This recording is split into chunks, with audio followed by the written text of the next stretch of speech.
மக்களே 116வது எபிசோட்லாம் எபிசோட்ல பார்த்தா ஒரு படத்தை தான் காமிச்சிட்டு இருக்காங்க. பார்த்தா கொனகமரு சாரடா சோச்சோ அந்த படத்தை பார்த்துட்டு இருக்காங்க. உடனே இந்த பொண்ணு சொல்லிட்டு இருக்கா, நீ தான் என்னோட வெளிச்சம், ஏன் எதுவுமே ஃபீலிங் பத்திலாம் பேச மாட்டேன்னு சொல்லி கேட்டுக்கிட்டு இருக்காவா. பார்த்தா ஒரு லவ் படம், கடைசி பார்த்தா அவங்க ரெண்டு பேருமே சேரல. அவ தனியே போய் உட்காருதா, அதை பார்த்துட்டு அப்படி சோகமா பார்த்துக்கிட்டு இருக்கா சாரடாவும் சோச்சோவும். ஆனா பரட்டம் முழிக்க இதுதான் என்னடா படம்னு சொல்லிட்டு அதோட படம் முடியுது.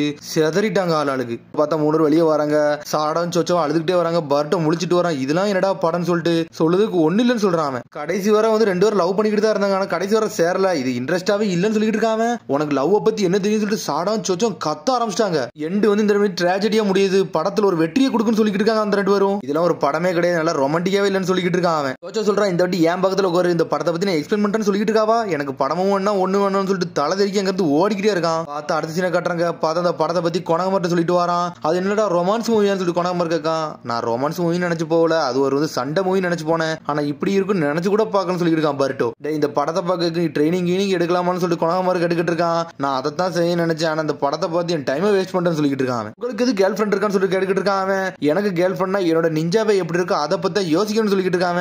அது மாதிரி என்னோட கோலு கொக்காகே ஆகிறோம்னு சொல்லிட்டு இருக்கான். இந்த நேரத்துல ரொமான்டிக்லாம் பண்ணி என்னோட கொக்காகே ஆசையை தடுக்க விரும்புன்னு சொல்லிட்டு இருக்கான். சடனா பார்த்தா ஒரு பொண்ணு அங்க இருந்து வேகமா ஓடுதா. பார்த்தா ஒரு மூணு பேர் துரத்திக்கிட்டு இருக்கானுங்க. பார்த்தா கொனகமர் பாட்டும் உங்களுக்கு யாரடா அந்த பொண்ணு சொல்லிட்டு பார்த்தா அந்த பொண்ணு பயந்து ஓடிட்டு இருக்கா. சடனா பார்த்தா ஒரு சந்துக்குள்ள ஓடுதா.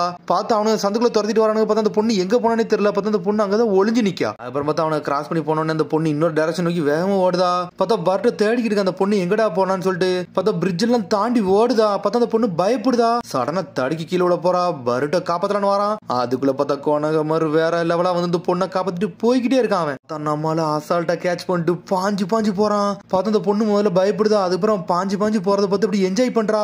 என்னடா இவ்வளவு தூரத்துல இருந்து நம்ம கீழே பாத்துக்கிட்டு இருக்கோம்னு சொல்லிட்டு அந்த பொண்ணு ரொம்ப சந்தோஷப்படுதா. பார்த்தா அந்த பொண்ணு நிஞ்சா இதுவே கிடையாது, இறக்கி விட்டுட்டு நீங்க சேஃபா இருக்கீங்களான்னு சொல்லி கேட்காம நான் நல்லா இருக்குன்னு சொல்லிட்டு சந்தோஷப்படுது அந்த பொண்ணு. இவ்வளவு ஹைட்ல இருந்து இந்த மாதிரி உலகத்தை பார்த்ததே இல்ல, ரொம்ப ஜாலியா இருக்குன்னு சொல்றாவா. மன்னிச்சிருக்க, நான் வந்து வேகமா வந்து அதான் பாஞ்சு வந்தேன்னு சொல்லிட்டு இருக்கான். இந்த மாதிரி ஒரு எக்ஸ்பீரியன்ஸ் நான் பார்த்ததே இல்லைன்னு சொல்லிட்டு இருக்க அந்த பொண்ணு. அதை கேட்டு அப்படி கொனகமர் சிரிக்கான். பார்த்தா அந்த பொண்ணு அப்படியே ஷை ஆகுறா. அதை பர்ட்டும் பக்கத்துல வந்துட்டான். பார்த்தா அந்த பொண்ணு வந்து மன்னிப்புக்கிறேன், என்னை மன்னிச்சிருங்க, என்னோட பேர் ரெமோன் யோய்மூரான்னு சொல்லிட்டு இருக்காவா. காப்பாத்தினதுக்கு நன்றி, அது மாதிரி சாரின்னு சொல்றாவா. உங்களை காப்பாத்தினது நான் தான் நன்றி சொல்லணும்னு சொல்லிட்டு இருக்கேன் கொனகமர். ரெண்டு பேரும் லைட்டா வலிறாங்க. கொனகமர் முழிக்கான். சரி அந்த பசங்க எதுக்கு உங்களை துரத்திட்டு வந்தாங்கன்னு சொல்லி கேட்டுக்கிட்டு இருக்காங்க. சடந்த பொண்ணு முழிக்கா. அதுக்கப்புறம் அவ சொல்றா, நான் அந்த வில்லேஜுக்கு வந்து இந்த ஊரை சுத்தி பக்கம் தான் சொல்லிட்டு இருக்காவா. வருது வரல வழி மட்டும் மறந்துட்டேன். அதுக்கப்புறம் பார்த்தா அவங்கள்ட்ட ஏதோ ஒன்று பேசிப்போம் பொழுது அவங்க அப்செட் ஆயிட்டாங்க பொழுது, அதனாலதான் அவங்க துரத்திட்டு வந்தாங்க சொல்லிட்டு அதான் விஷயமா சொல்லிட்டு கொனகமர் கேட்டுக்கிட்டு இருக்கான். பார்த்தா அந்த பொண்ணு திரும்பி வந்து நன்றி சொல்லிட்டு இருக்கா காப்பாத்தினதுக்கு. அதனால ஒண்ணு இல்லைன்னு சொல்லிட்டு இருக்கா. பிரச்சனை இல்ல, நீங்க இந்த ஊரை நல்லா சுத்தி பாருன்னு சொல்றா கொனகமர். சுத்தி பாக்குறதுக்கு முன்னாடி முதல்ல வாங்க சாப்பிட போவோம்னு சொல்லிட்டு தண்டர் பர்கர் இடத்துக்கு கூட்டு போறான். பார்த்தா அந்த பொண்ணு தான் வந்து ட்ரீட்டே கொடுக்கா. நீங்க லஞ்ச் வாங்கி கொடுத்து ரொம்ப சந்தோஷம் சொல்ற கொனகமர். இங்க இல்லன்னா எனக்கு எதுவுமே நடந்திருக்காது, அதனால ஒரு பிரச்சனையே கிடையாது சொல்லிட்டு இருக்கா ரெமோன். அது மாதிரி இந்த பர்ட்டோ எப்பவுமே வந்து பர்கர் தான் சாப்பிடணும் ஆசைப்படுவான், அதனாலதான் இங்க வந்திருக்குன்னு சொல்லிட்டு இருக்கான் கொனகமர். வேற அவன் இன்னும் குழந்தையா தானே இருக்கான்னு சொல்லிட்டு இருக்கான் கொனகமர். அதுக்கப்புறம் பார்த்தா பர்கர் வாங்கிட்டு வந்துட்டான். வெயிட் பண்ணதுக்கு ரொம்ப நன்றின்னு சொல்றான். ஆனா பார்த்தா கொனகமர் முடிக்கும், இது என்ன பர்கர் தான் சொல்லி கேட்காம, இருக்கையில ரொம்ப புளிப்பான பர்கர், இது இப்பதான் இறங்கி இருக்கு, இதை சாப்பிடணும் ஆசைப்படணும்னு சொல்றான். இது உண்மையிலே நல்லா சூப்பரா இருக்க போகுன்னு சொல்லிட்டு ரெமோனும் சந்தோஷப்படுதா. இது வரைக்கும் இந்த மாதிரி ஒண்ணு நான் சாப்பிட்டதே இல்லைன்னு சொல்றான் கொனகமர். பிடிக்காதான்னு சொல்லிட்டு அந்த பொண்ணு சோகமாகறா. சரி முதல்ல சாப்பிடணும்னு சொல்லிட்டு பர்ட்டோ சாப்பிடுதான். சாப்பிட்டுட்டு உண்மையிலே சூப்பரா இருக்கு, ரொம்ப புளிப்பா இருக்குன்னு சொல்றான். பார்த்தா ரெமோனும் சாப்பிட்டுட்டா ஒரு மாதிரி புளிப்பா இருக்கு, வேற லெவலா இருக்குன்னு சொல்றாவா. அவளும் என்ஜாய் பண்றா. இது வரைக்கும் நான் எதிர்பார்த்ததே இல்ல, நான் டைடா வில்லேஜ்ல இருந்து வரேன், அங்க இந்த மாதிரிலாம் அப்படி சொல்ல ஆரம்பிக்காவா. சடனா யோசிக்கா. அதுக்கப்புறம் சொல்றான், எங்க இருந்து வந்து ஞாபகம் இல்ல, சரி நான் ஹிடன் லீவ் வில்லேஜ்ல தான் இருக்க போறேன்னு சொல்றாவா. சரி கொனகமர் இதை நீங்க ட்ரை பண்ணுங்கன்னு சொல்லிட்டு இருக்காவா. யோசிக்கா. சரின்னு சொல்லிட்டு அதை சாப்பிடலான்னு போறான். சாப்பிட்டு முடிச்சுட்டு இது ரொம்ப புளிப்பா இருக்குன்னு சொல்லிட்டு அவன் டென்ஷன் ஆயிட்டான். இப்படி ஒரு புளிப்பு நான் சாப்பிட்டதே இல்லைன்னு சொல்றான். எனக்கு புளிப்பு எல்லாம் பிடிக்காது, ஆனா நீங்க சொன்னீங்கன்னு சொல்லி சாப்பிட்டேன்னு சொல்றான். சடனா அந்த பொண்ணு கர்ச்சீஃபை கொடுக்கா. தேங்க்யூன்னு சொல்லிட்டு அதுல அப்படி துப்ப ஆரம்பிச்சிட்டான். இதை வாஷ் பண்ணி தாரன்னு சொல்றான். அப்புறம் சாப்பிட்டு வெளியே போறாங்க. உடனே இந்த பொண்ணு மன்னிப்புக்கா, உங்களுக்கு புளிப்பு பிடிக்காது எனக்கு தெரியாது, ஒரு ஆசையில தான் சொன்னேன்னு சொல்றாவா. கவலைப்படாதீங்க, எனக்கு இந்த நோய் ஆல்ரெடி இருக்கு, எனக்கு புளிப்பு பிடிக்காது, ஆனா சரி நீங்க சொன்னீங்க சாப்பிட்டேன், அதெல்லாம் ஒரு பிரச்சனையும் கிடையாது, நல்லா தான் இருந்துச்சுன்னு சொல்றான். அடுத்து எங்க போறான்னு சொல்லிட்டு பர்ட்டோ கிட்ட இருக்கான். நீங்க இந்த ஊரை தானே சுத்தி பார்க்க வந்தீங்க, வாங்க நான் உங்களுக்கு எல்லாத்தையும் சுத்தி காட்டுறேன்னு சொல்றான். அவங்க டைம் எல்லாம் வேஸ்ட் பண்ண விரும்பலான்னு சொல்லிட்டு இருக்காவா. உடனே கொனகமர் சொல்றான், உங்களுக்கு கார்டா இருக்கேன், நான் எல்லாத்தையும் காட்டுறேன்னு சொல்றான்.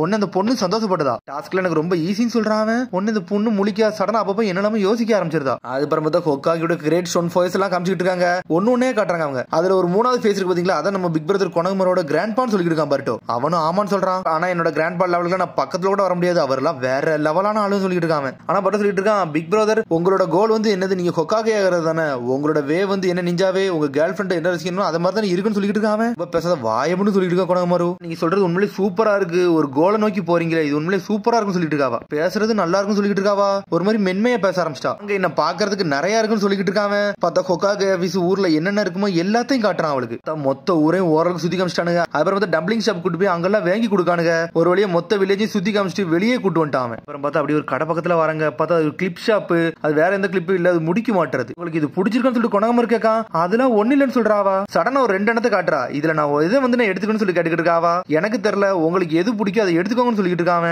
எதையாச்சும் ஒன்னு சூஸ் பண்ணு சொல்லிட்டு கத்துறாவா. சடனா பார்த்தா ரெட் கலரை காட்டுறான், இது எடுங்கன்னு சொல்லிட்டு. சடனா அதை தலையில மாட்டுறா. அதை பார்க்க அழகா இருக்கு அவளுக்கு. உன்னை படம் சொல்லிட்டு உங்க தலை பின்னாடி மாட்டிருக்கு, உண்மையிலே சூப்பரா இருக்கு, ரொம்ப எக்ஸ்பென்சிவா இருக்கும்னு நினைக்கிறேன், ஏன் இவ்வளவு சீப்பா உள்ளது தலையில மாட்டிக்கிறீங்கன்னு சொல்லிட்டு கேட்டுக்கிட்டு இருக்காங்க. இல்ல எனக்கு ரொம்ப பிடிச்சிருக்குன்னு சொல்லிட்டு இருக்காவா. பார்த்தா கொனகமாரு ஒரு மாதிரி சோகமாகறான், ஒரு மாதிரி ஃபீலிங் ஆகுறான். அப்புறம் பார்த்தா வில்லேஜோட மொத்த ஏரியாவுக்கும் மேலவே கூட்டு வச்சு நிப்பாடி காமிக்கிறான். அப்படி காமிச்சோன்னு இது உண்மையிலே சூப்பரா இருக்குன்னு சொல்றாவா. வில்லேஜ் வந்து இப்ப ரொம்ப சூப்பரா இருக்கு, ஏன்னா இங்க வில்லேஜ் வந்து எதிரிகளால ஏகப்பட்ட அடிபட்டு உடைபட்டு கிடந்துச்சு, இப்பதான் எல்லாம் உடஞ்சு இப்பதான் சரியாயிருக்குன்னு சொல்லிட்டு இருக்காங்க. சமயத்துல பெரிய கிரேட் நிஞ்சாவாரே உருவாச்சு. அந்த சமயத்துல நான் குழந்தையா இருந்தேன், என்னோட கிராண்ட்பா அந்த வில்லேஜ் ப்ரொடெக்ட் பண்ணதுக்காண்டி அவர் இறந்துட்டாருன்னு சொல்லிட்டு இருக்காங்க. என்னோட பேர் கொனகமாரு, எனக்கு இந்த பேரை வச்சதே என்னோட தாத்தா தான் சொல்லிட்டு இருக்காங்க. எல்லா விஷயம் தெரிஞ்சதுக்கு அப்புறம் நான் ஒரு மோட்டிவேஷன் ஆனேன், அதுக்கப்புறம் இந்த வில்லேஜை ப்ரொடெக்ட் பண்றதுக்கு எந்த எல்லைக்கு போக தயாரானு சொல்லிட்டு இருக்காங்க. உங்க கிராண்ட் ஃபாதரை பார்த்தா உண்மையிலே வேற லெவலா இருப்பாரு ரெமான் சொல்லிட்டு இருக்கா. அவனும் ஆமான்னு சொல்றான். இந்த வில்லேஜை மதிக்கும்படி ஒரு ஆள் அவர மாதிரி ஒரு ஹொக்காகே தான் நான் ஆகணும்னு நினைக்க சொல்லிட்டு இருக்காங்க. நான் ஏகப்பட்ட பாதையை தாண்டி போகணும், இன்னும் நான் ட்ரைனிங் எடுக்கணும், என்னோட கிராண்ட் பாவை சர்ப்ரைஸ் பண்ற அளவுக்கு நான் ஈக்குவலா போகணும்னு சொல்லிட்டு இருக்காங்க. ஹொக்காகே ஏறதுல ஷார்ட் கட்டே கிடையாது சொல்லிட்டு இருக்காங்க. ஷாக் ஆகுறா. அப்புறம் அமைதியாகிறா. என்னாச்சுன்னு சொல்லிட்டு கொனகமாரு கேட்டுக்கிட்டு இருக்கான். என்னாச்சுன்னு சொல்லி கேட்டுக்கிட்டு இருக்கான். இல்ல நீங்க பேசும்போது ஹே ஹேன்னு சொல்றீங்க, அதைத்தான் சொல்றேன்னு சொல்றாவா. இல்ல நான் ரெகுலரா யூஸ் பண்ற வார்த்தை ஹே அப்படின்னு சொல்றான். அவன் பிரதர் நல்லா போய்க்கிறதுல என்னெல்லாம பேசுறீங்கன்னு சொல்லிட்டு பர்ட்டோ பாத்துக்கிட்டு இருக்கான். கொனகமாரு நான் கியூட்டா இருக்கானு சொல்லி கேட்காவா. உன்னை பர்ட்டோ முழிக்க என்ன நடக்குன்னு சொல்லிட்டு சரி வாங்க அடுத்த இடத்த பார்க்க போறான்னு சொல்லிட்டு போய்கிட்டே இருக்கான் பர்ட்டோ. ஆனா திரும்பி தடிக்க விட போறா. பார்த்தா கொனகமாரு பாஞ்சு போய் இந்த பொண்ணை காப்பாத்துறான். வேற லெவலா நிக்காம அவன் பிடிச்ச அடுத்த செகண்ட் பர்ட்டோ திரும்பி பார்த்து முடிக்கக்குள்ள 2 பேரும் தனித்தனியா நிக்க ஆரம்பிச்சிட்டாங்க. ஒரு மாதிரி மூஞ்சில அவங்களுக்கு வேக்க ஆரம்பிச்சிருச்சு. பார்த்தா சுத்தி முத்தி எல்லா இடத்தையும் காமிச்சு முடிச்சிட்டாங்க. ஐயோ எனக்கு டைம் ஆச்சு, நான் போறேன்னு சொல்லிட்டு இருக்காவா. ஏன் அதுக்குள்ள போறீங்க, கொஞ்ச நேரம் இருங்கலன்னு சொல்லிட்டு இருக்கான் பர்ட்டோ. சரி வேணா கொஞ்ச நேரம் இருக்குன்னு சொல்றா அவளும். சொல்லி முடிக்கக்குள்ள அந்த 5 பேர் வந்துட்டானுங்க, துரத்திட்டு வந்தவனுங்க சுத்தி வளச்சிட்டானுங்க அவனுக்கு. கவலைப்படாதீங்க, நான் இங்க இருந்து போக வேண்டிய நேரம் வந்துருச்சு, நான் போயிட்டு வரேன்னு சொல்றாவா. மிஸ் ரொமான்னு சொல்லிட்டு முழிக்காங்க. வேற ஒண்ணு இல்ல, இவங்க எல்லாம் என் வீட்டுல வந்து பாதுகாக்கிறவங்க, நான் சொல்லாம வந்துட்டேன், அதனாலதான் இவங்க என்னை கூட்டு போக வந்திருக்காங்கன்னு சொல்லிட்டு இருக்காரு ரெமான். வீட்டுல அடைச்சு வச்சிருந்தாங்கன்னு சொல்லிட்டு கேட்காங்க அவங்க. வில்லேஜுக்கு வந்து இன்னும் நானே புரியும்னு நினைச்சு வந்தேன், அதனாலதான் வந்தேன், அதனாலதான் போய் சொல்லிட்டேன், என்னை மன்னிச்சிருக்கன்னு சொல்லிட்டு இருக்காரு ரெமான். இதான் விஷயமான்னு சொல்லிட்டு கேட்டுக்கிட்டு இருக்கான் கொனகமாரு. ஆனா இன்னைக்கு ரொம்ப சந்தோஷமா இருந்துச்சு, என்னைக்காச்சும் ஒரு நாள் பாப்பேன் உங்களுக்கு வந்து நான் திரும்பி இதெல்லாம் கைமாறு செய்வேன்னு சொல்லிட்டு இருக்காவா. இங்க வந்தனால எங்களுக்கு ஃபன்னா இருந்துச்சு சொல்லிட்டு இருக்கா கொனகமாரு. சரி கவலைப்படாதீங்க, நீங்க நல்லபடியா போயிட்டு வான்னு சொல்றான் பர்ட்டோ. நீங்க எங்கெல்லாம் போனீங்களா, இது ஒரு மிஷன் மாதிரி சொல்லிட்டு இருக்கான் பர்ட்டோ. உன்னை தேங்கி சொல்லிட்டு அங்க இருந்து கிளம்புறா. ஆனா நீங்க உங்க தாத்தா பத்தி ஒரு கதை நீங்க சொன்னதுக்கு அப்புறம் நான் இன்ஸ்பயரே ஆனன்னு சொல்லிட்டு இருக்காவா. ப்ரொடெக்ட் பண்றதுக்காண்டி நம்ம எந்த எல்லைக்குனாலும் போலான்னு சொல்லிட்டு இருக்கா. தலையை குனிஞ்சிட்டு அங்க இருந்து கிளம்பி போய்கிட்டே இருக்கா. முழிக்கானுங்க அந்த 2 பேரும் என்னடா நடக்குன்னு சொல்லிட்டு. இன்னைக்குமே உங்க மென்மைத்தனத்தை நான் மறக்கவே மாட்டேன்னு சொல்லிட்டு ஒரு சிரிப்பு சிரிச்சு அங்க இருந்து போறா. உனக்கு கொனகமாரு முழிக்கான், என்னடா நடக்குன்னு சொல்லிட்டு. நான் வீட்டுக்கு போறேன், அதுக்கப்புறம் ட்ரைனிங் எடுக்க போறேன்னு சொல்லிட்டு போய்கிட்டே இருக்கான். அதுக்கப்புறம் பார்த்தா ரெமான் கொடுத்த கர்ச்சீஃப் அடுத்த நாள் கையில வச்சுட்டு பாத்துக்கிட்டே இருக்கான். பார்த்தா அவளோட நினைவுகள்ல நின்னுக்கிட்டே இருக்கான். அதுக்கப்புறம் பார்த்தா பர்ட்டோ சோச்சோ சாடதான் நிக்காங்க. என்ன கொனகமாரு செஞ்சு கொஞ்சம் வித்தியாசமா பண்ணிக்கிட்டு இருக்காருன்னு சொல்லிட்டு. எனக்கு தெரிஞ்சு அவர் என்ன குழந்தை நினைக்கன்னு சொல்லிட்டு இருக்கா சோச்சோ. கட்சி என்ன சொல்ல வருதுன்னா, அவர் நேரத்துக்கு லவ்ல விழுந்துட்டாரு நினைக்கன்னு சொல்லிட்டு இருக்காவா. லவ்வான்னு சொல்லிட்டு முழிக்காங்க. கொனகமாரெல்லாம் அப்படிலாம் செய்ய மாட்டாருன்னு சொல்லிட்டு இருக்காங்க. எதையுமே நோட்டீஸே பண்ண சொல்லிட்டு இருக்காங்க. ஆனா எப்பவும் போல அந்த சிப்ஸை பத்தி பேச ஆரம்பிச்சா உடனே முழிக்கான், என்னடா நடக்குன்னு சொல்லிட்டு. கெமிக்கல் ரியாக்ஷன் தான் ஒரு லவ் ஸ்டார்ட் பண்ணு சொல்லிட்டு இருக்காவா. சொன்னோன்னு செதறுதான் பர்ட்டோ. உனக்கு அந்த ரொமான்ஸ் மூவ் பத்தி ஒண்ணு உனக்கு புரியல, அப்பனா எதுவும் புரியாதுன்னு சொல்லிட்டு இருக்கா சாரடா. அப்ப அதுதான் விஷயமான்னு சொல்லிட்டு பர்ட்டோ கட்டிட்டு இருக்கான். சடனா பார்த்தா வேகமா ஓடுதான் அவன். அதுக்கப்புறம் பார்த்தா பர்ட்டோ கொனகமாரு வேகமா போய்கிட்டு இருக்காங்க. பர்ட்டோ என்னெல்லாமோ மனிபுலேட் பண்ணி கொனகமாரையும் கூட்டு போய்கிட்டு இருக்கான். அவங்க வந்து உங்களுக்கு ஹேண்ட் கர்ச்சீஃப் கொடுத்தாங்கல்ல, அந்த ஹேண்ட் கர்ச்சீஃப் நம்ம திரும்பி கொடுக்க போக சொல்லி வேகமா போறாங்க. நம்ம போக கூடாது, அதனால பர்கர் வாங்கிட்டு போக சொல்லி பர்கர் வாங்கிட்டு போய்கிட்டு இருக்கானுங்க. என்ன பேச போற சொல்லி கேட்டுட்டு இருக்காங்க. இதை ஏன்ட்ட விடுங்க, நம்ம ரிலாக்ஸ் போய் எல்லாத்தையும் பேசிட்டு வரும்னு சொல்லி கூட்டு போய்கிட்டே இருக்கான். சந்தோஷமா போறாங்க. ஒரு வழியா ரெமானோட வீட்டு வாசலுக்கே வந்துட்டாங்க அவங்க. ரெமான் பெரிய பணக்காரியா இருப்பா போலுக்குன்னு சொல்லிட்டு அப்படி வீட்டுக்குள்ளே போறாங்க. ரெமான் கத்திட்டே போறாங்க. பார்த்தா ரெமானும் வந்துட்டா. பார்த்தா ஒரு மாதிரி வெட்டிங் ட்ரெஸ் போட்டு வந்து நின்னுட்டு இருக்கா. இவங்களை பார்த்துட்டு ஷாக் ஆகுறா. அதுக்கப்புறம் வந்து ஸ்ட்ரெயிட்டா வந்து சொல்றா, இங்கெல்லாம் வராதீங்க, இங்க இருந்து போயிட்டு வாங்கன்னு சொல்றா. பார்த்தா சிரிக்கவே மாட்டுக்கா, ஒரு மாதிரி கோவத்துல சொல்றாவா. உங்களை இங்க இருந்து பாக்கவே கூட சொல்லிட்டு இருக்காவா. சடனா பர்கரை கீழே போட்டான் பர்ட்டோ. என்னடா நடக்குன்னு சொல்லிட்டு. என்னாச்சு நல்லா தானே இருந்துன்னு சொல்லிட்டு முழிச்சுக்கிட்டு இருக்காங்க. பார்த்தா மேல எவனோ ஒருத்தன் வந்து நின்னுட்டு இருக்கான். அவளே பாத்துக்கிட்டு இருக்கான். பார்த்தா அதோட எபிசோட் முடியுது. அதுக்கடுத்த எபிசோட் சந்திப்போம். மறந்து ஷேர் பண்ணி கமெண்ட் பண்ணுங்க. பெல் பட்டனை மறந்துங்க. See you, bye.